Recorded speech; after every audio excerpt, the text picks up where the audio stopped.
வணக்கம். வணக்கம். Super star Rajinikanth அவர்களை நாம் தமிழர் கட்சியின் ஒருங்கிணைப்பாளர் சீமான் அவர்களை சந்தித்த செய்தி தமிழ்நாடு முழுவதும் மிகப்பெரிய பேசுபொருளை ஏற்படுத்தியிருக்கு. குறிப்பாக கடந்த காலங்களில் தமிழரே இல்லாதுன்னு சொன்ன ரஜினி அவர்களை சீமான் அவர்கள் இன்று சந்திச்சிருக்கார். விஜய் அவர்களுடைய அரசியல் வருகைக்கு பின்பாக இந்த மாதிரியான ஒரு சம்பவம் நடக்கின்ற ஒரு கருத்தை கூட பார்க்க முடிகிறது. ரஜினி அவர்களுடைய சந்திப்பை நீங்கள் எப்படி சார் பார்க்குறீங்க? ரஜினி அதாவது ஒரு அரசியலில் எல்லாருக்குமே அரசியல் பிறப்பாங்க, கூட்டணி வருவாங்க, கட்சி வருவாங்க, இதெல்லாம் நம்ம கண்கூட பார்த்துருக்கோம். அது ஒரு காலம் பிடிக்கும், அல்லது ரொம்ப நேரெதிர குழுவைக்கு கூட அவங்க போகவே மாட்டாங்க. உதாரணத்துக்கு எடுத்திங்கன்னா கம்யூனிஸ்ட் கட்சி பிஜேபி கூட்டணி வைக்க வாய்ப்பு இருக்கா? இல்லையா? அதுபோல் நேரெதிர கொள்கை உள்ளவங்க மாறவே மாட்டாங்கன்னு வச்சுக்கோங்க. ஆனால் அரசியல் வரலாற்றுலேயே இவ்வளோ பெரிய பல்டியில் அடிக்கிறது யாருன்னா சீமானுங்கிற ஒரு அரசியல் ஜந்துவை தவிர வேறு யாருமே இல்லைன்னு சொல்லணும். ஏன்னா எந்த விலங்கோடையும் ஒப்பிட முடியலை அரசியல். ஏன் அப்படி சொல்கிறேன்னா, ஒரு குறைஞ்சபட்சம் ஒரு நேர்மை வேணும். ஒரு வாரம் தான் விஜயை தம்பி தம்பி தம்பி தம்பி தம்பி தம்பி பின்னாடியே என்ன சொல்கிறது, அது இன்னும் பச்சையாக சொன்னால் ஒருத்தர் ஒரு தலைவர் சொல்ல அது மாதிரி சொல்லணும். அதாவது விஜய் பல்விளக்குகிறார் வாழ்த்துக்கள், விஜய் கொண்டி கழுவுகிறார் வாழ்த்துக்கள், விஜய் உட்கார்ந்து விட்டார் வாழ்த்துக்கள், விஜய் எச்சி துப்பினார் வாழ்த்துக்கள், இப்படி வாழ்த்துக்கள் வாழ்த்துக்கள் வாழ்த்துக்கள் தம்பி தம்பின்னு சொன்னவன் ஒரே வரந்தேன் ரோட்டில் விட்டு லாரியை விட்டு அடித்தார்.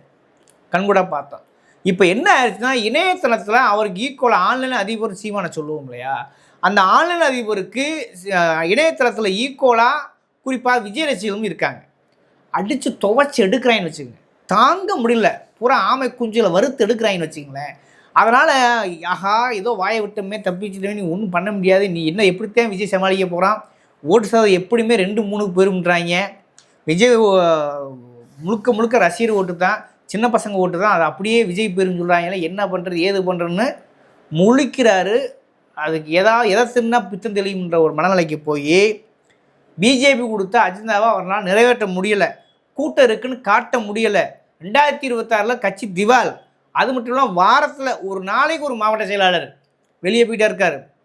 சரியாக சொல்ல வேண்டுமானால் அவர்கிட்ட இருந்த தங்கம் வைரம் எல்லாமே வெளியே போய்கிட்டே இருக்குது. அந்த பேர் கொண்ட நபர்களும் வெளியே போகிறாங்க.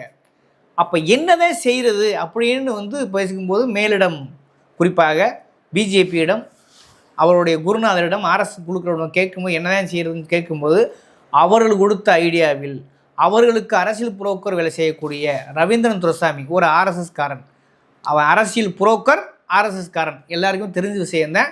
ஒரு கால்பவன் மோதிரத்துக்கு விலை போன அது ஒரு அரசியல் ஜந்து. இன்னொன்று ஜாதியை வச்சே அது எல்லாத்தையுமே பொலிட்டிக்கல் பேசிகிட்டே இருக்குது. எப்போ பார்த்தாலும் அது என்ன பண்ணுதுன்னா சீமானுக்கு சப்போர்ட் பண்ணுது. ஏன்னா இதில் இன்னொரு லாபியும் இருக்குது, நாடாருங்கிற லாபியும் அவர் எப்பயுமே பண்ணக்கூடியவர் தான். அப்போ சீமான நாடார், ரவீந்திர துரைசாமி நாடாருங்கிற லாபியும் இதுக்குள்ளே இருக்குது. சாதி அரசியலும் இருக்குது, மத அரசியல் இருக்குது, ஆர்எஸ்எஸ் அரசியல் இருக்குது, பிஜேபியோட அஜெண்டா இருக்குது. அப்போ பிஜேபி எப்போ என்ன எது சொன்னாலும் கேட்கக்கூடிய ஒரு ஆள் யாருன்னா அது ரஜினிகாந்த் தான்.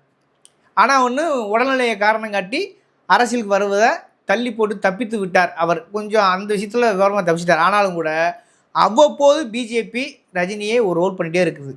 இப்போ மறைமுகமாக இறக்கி விட்டால் யார், பெரியாரையோ திராவிட இயக்கங்களை காலிவண்ணை இறக்கி விட்டால் யார், சீமான்.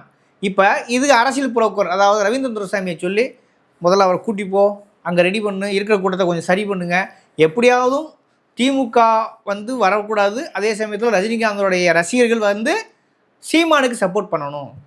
அப்போ சப்போர்ட் பண்ணால் குறிப்பாக விஜய் ரசிகர்களை எதிர்கொள்வதற்கு அது ஏதுவாக இருக்கும் அப்படின்னு ஒரு கணக்கு போட்டு தான் ரவீந்திரன் துரைசாமி அந்த அரசியல் புரோக்கர் வேலை செய்து விஜய் வருகையின் பயத்தால், விஜயின் ரசிகர்களை எதிர்கொள்ள முடியாததால், கோழைத்தனத்தால் ரஜினி காலை பிடித்து கதறியிருக்கிறார்.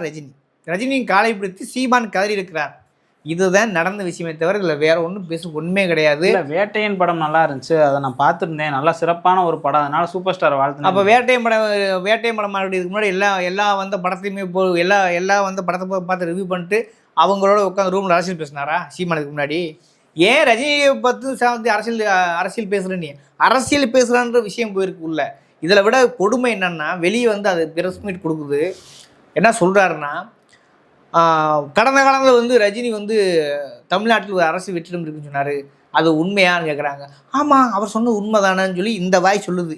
இதே வாய் கடந்த காலத்தில் ரஜினியை விமர்சன விதம் இருக்கு பார்த்தியா, என்ன வெற்றிடம், கம்முன்னு உனக்கான வெற்றிடம்னா சுடுகாடோட வெற்றிடம் இருக்குது, அங்கே போய் படுத்துக்க முடியானே அப்படின்னு கொஞ்சம் கூட அடிப்படை நாகரிகம் இல்லாமல் இந்த குடிகார வாய் நாய் பேசியது. புரியுதுங்களா? அப்போ அதே இது இன்றைக்கி என்ன சொல்லுது. அப்புறம் இன்னொரு விஷயமும் இப்போ புதுசாக ஒரு உருட்டு இருக்குது. அதாவது என்னென்னா, நம்ம கடந்த காலம் சொல்லிருக்கோம் இது சங்கியோட சங்கிகளும் தம்பிகளும் ஒன்று, இது அறியாமல் மண்ணுன்னு பல முறை நம்ம அரசியல் பாடம் எடுத்துருக்கிறோம். அதை மெய்ப்பிக்கும் விதமாக இன்றைக்கி என்ன சொல்லிருக்காருன்னா, அவரை ரஜினி பார்த்தா சங்கின்னு சொல்கிறாங்க. நிருபர் கேட்ட கேள்விக்கு ஒரு உருட்டி அது வழக்கம் போல் பிதற்றி கடைசியில் என்ன சொல்லுதுனாக்கா, சங்கின்ற சொல்லாடலுக்கே இவர் ஒரு புது விளக்கத்தை தர்றார். என்ன சொல்கிறார் தெரியுமா? சங்கின்றது ஒரு நண்பன்ற சொல்லுதேன், அது ஒன்றும் இழி சொல் கிடையாது. சரி, அவர் நண்பன் சொல்கிறாங்க, நீங்கள் சங்கின்னா என்னன்னு சொல்ல வரும்? சங்கின்னா சங் பரிவார், பிஜேபி குறியக்கூடிய அரசியல் அறிவற்ற மூளையற்ற ஒரு கூட்டம், மூடர் கூட்டம், பிற்போக்கான கூட்டம். அதுதான், அதுக்கு பேர் தான் சங்கி. சங்கின்னா பிஜேபி குறிக்கிற சொல். மூளை இல்லாதவர்கள், மூளையை சுயமாக சிந்திக்க தெரியாதவர்கள், அரசியல் அறிவற்றவர்கள், சிந்தனை மலடுகள் அப்படின்னு சொல்லக்கூடியது தான் சங்கின்றதுக்கான பொருள். ஆனால் சீமா என்ன உருட்டுறாரு, சங்கினா நண்பன் தானே, அதனால் பெருமை தானே அப்படின்னு. இப்போ அங்கிட்டு சுற்றி இங்கிட்டு சுற்றி நானும் சங்கி தாண்டா, பிஜேபி அடியால் தாண்டா, ரவீந்திரன் தோசை கூட்டி போனார், விஜய் எதுக்கிறதுக்கு வழி கிடையாரா, என் வயிற்ற கழுவுறதுக்கு, என் பிழைப்பு நடத்துறதுக்கு ரஜினிகாலை விழுந்துட்டுருந்தான்னு பச்சையாக சொல்ல ஆரம்பிச்சிட்டாரு. இதை விட வேறு அரசியல் அயோக்கியத்தனம் வேறு என்னவா இருக்க முடியும்? கடந்த காலத்தில் என்ன சொன்னாங்க, மராட்டியனா மானத்தமிழனா, இதான இவங்களோட பேச்சாக இருந்துச்சு. இதை விட உச்சபட்சமாக அந்த சாப்பிட்டேன்னு ஒருத்தர் இருக்க மாதிரி மஞ்சப்பூடி மாமா, அவன் பேசின பேச்செல்லாம் காது கொடுத்து கேட்க முடியாது. கோத்தாம் கொம்மானே பேசியிருக்கேன் ரஜினிகாந்த, சங்க அறுத்துமுடம் கோத்தானே பேசியிருக்கேன் ரஜினிகாந்த. இவ்வளவு பச்சையா அதெல்லாம் தாண்டி அவன், அதாவது இங்கே பேசும்போது கூட ஏதோ கோபத்தில் நம்ம வந்து ஏதாவது திட்டிவிடுவோம் பேசிவிடுவோம்னு புரிஞ்சுக்க முடியுது. ஆனால் எழுதும்போது அப்படி யாருக்கும் அவ்வளோ வன்மமான வார்த்தை வராது, ஆபாசமான சொற்களை பேச மாட்டோம். ஆனால் தம்பிகளுக்கு மட்டும்தான் பேசினாலும் சரி எழுதினாலும் சரி ஆபாச அர்ச்சனையை தவிர, ஆண்குறி பெண்குறியை தவிர வேறு எதுவுமே கிடையாது. சீமானுடைய வளர்ப்பு அப்படி. ஏன்னா சீமானே என் செல்ஃபோனை திறந்து பார் மொத்தவங்களால் இருக்குன்னு சொல்லக்கூடிய ஒரு பிரபலமான ஒரு என்ன சொல்கிறது, ஒரு அரசியல் அடாவடி கீழ்த்தரமான ஒரு பிறவிங்கிறத அப்பப்போ சீமான் காட்டுவார். அவர் விதைச்சா என்ன மயிராங்க வழங்கும், அது மாதிரி தான். இப்போ என்னென்னா, இதெல்லாம் நம்ம ஏன் பேச வேண்டியிருக்க, சீமான் மொழி அதுக்காக திரும்ப அந்த ஆளையும் சொல்ல பேச வேண்டியிருக்கு, நாமளும் அந்த வார்த்தையை பயன்படுத்த வேண்டியிருக்க கொஞ்சம் பொறுத்தரவில் தான் வேண்டுகிறேன். ஏன்னா இப்போ சாப்பிட்டு ஒரு வார்த்தை போட்டிருந்தான், அதை போட்டிருக்க ரஜினியை அப்போ விசிரம் பண்ணி வேறா, அதை எப்படி சொல்கிறான்னு தெரியல, வேண்டாம் பீப் சேனலில் போட்டுருங்க, வேறு வழி கிடையாது.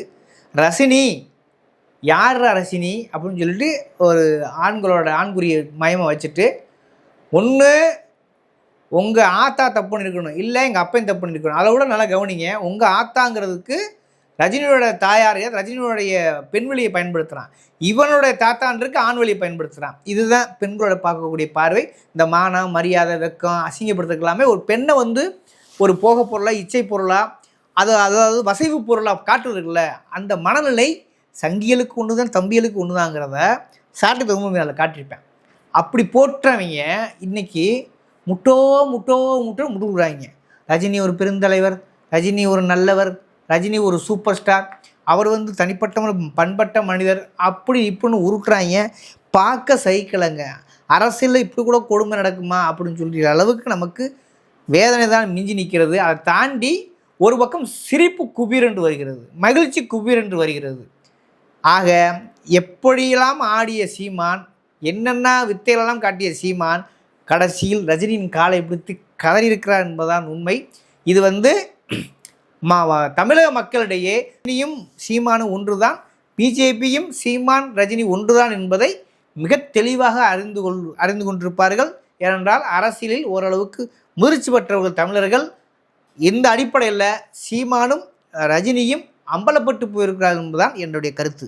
இது ஒரு புறம் இருந்தாலும் இன்றைய தினம் வந்து கோயம்புத்தூர் வடக்கு மாவட்டத்தை சேர்ந்த பல்வேறு நாம் தமிழர் கட்சி நிர்வாகிகள் வெளியே இருக்காங்க.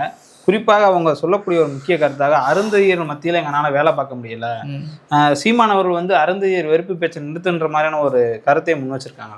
அதானே இப்போ என்னென்னா, எல்லார் கட்சியிலையும் மாதம் ஒரு தடவையோ அல்லது வருஷத்துக்கு ஒரு தடவையோ தான் வெளியேறுவதா அது முக்கியமான ஒரு நியூஸ் ஆகும், ஒரு நாள் என்னவீங்க. ஆனால் சீமான் கட்சியில் மட்டும்தான் தினமும் ஒரு நியூஸ், தினமும் ஒரு மாவட்ட செயலாளர் வெளியேறுதல். இப்படி கட்சி கிடுகிடுத்து கூடாரம் காலியாகிக்கிட்டு இருக்கு, கிழிஞ்சு தொங்கிக்கிட்டு இருக்கு சீமானுடைய அடிப்படை அஸ்திவாரமே. என்னதே பண்ணுவார் அந்த ஆள். அதனால தான் ரஜினியோடைய காலடிக்கு போனாருங்கிறத நான் சொன்னேன். இப்போ அந்த கோயம்புத்தூர் சொன்ன விஷயம் என்னன்னாக்க, அருந்தெதிரிகளை, அதாவது எப்பொழுதுமே பார்த்தீங்கன்னாக்க ஒரு எதிரியை தேர்ந்தெடுப்பதில் தான் இந்த இவனோட அரசியல் வல்லமையை புரிஞ்சுக்க முடியும். அப்படி பார்த்தீங்கன்னாக்க ஒடுக்கப்பட்டதிலும் ஒடுக்கப்பட்ட சமூகமாக இருக்க அருந்தியர் சமூகத்தை எதிரியாக கட்டமைச்சதை சீமானோட உச்சபட்ச அயோக்கியத்தனத்தோட எல்லாம் புரிஞ்சுக்க முடியும்.